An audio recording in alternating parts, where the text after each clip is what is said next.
Hey folks, it's Ardwulf. Welcome. I've been asked to expound a little more on OCS Third Winter. So what we have here for you today is a post-game breakdown video. This is actually from Buckeye Game Fest in 2018 when we played two large games actually of the Third Winter. This is something that will be on pre-order from Multi-Man Publishing sometime in a couple of months, we think.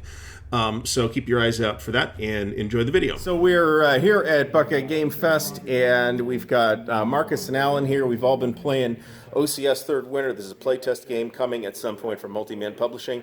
You guys tell us about the game, tell us about the situation and how it went very briefly, like 2 minutes. I can't talk for that long. I'm sorry. Well, you'll interrupt Marcus though. It'll be okay.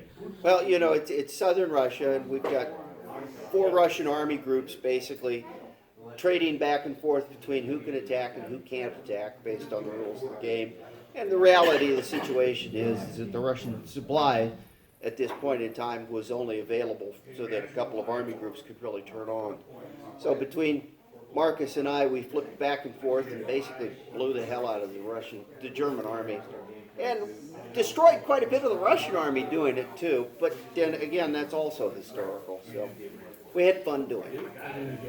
And I think that should have been done in all OCS games, personally.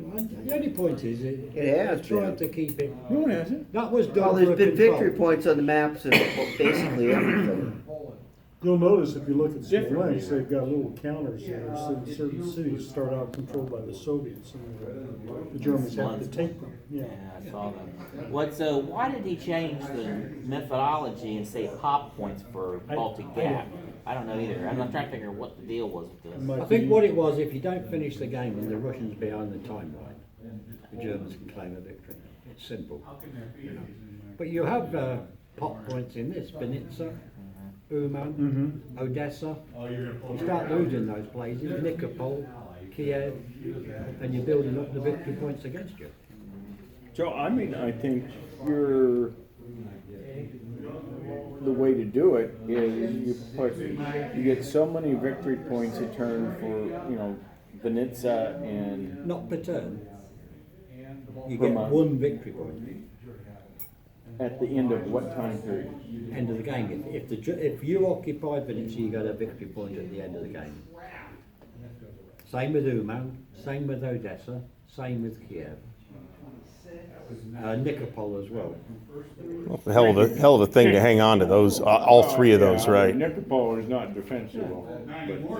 As I say, the victory conditions are there, and it shows them you, and then you add up at the end of the game like you do in most games. So you have got kind of pop points. I mean, the way you would do it, I guess, is, all right, here's what happened historically at each point, and put them out on the map. And if the Germans have less than that, then they lose. I mean, you can dictate avenues of attack simply by using victory points. Well, they do.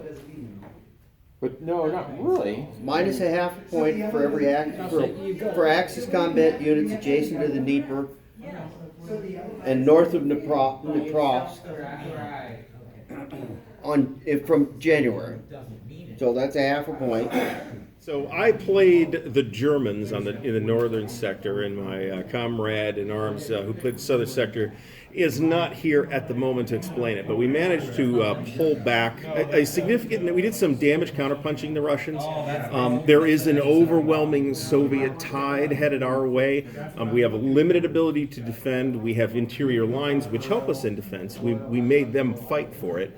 And we held out, I think, reasonably well, but there's an inevitable point at which the Soviet armies are going to break in sometime in late 43 or early 44 in our case, and we had no choice but to remove ourselves as quickly as possible to the Romanian border at that point.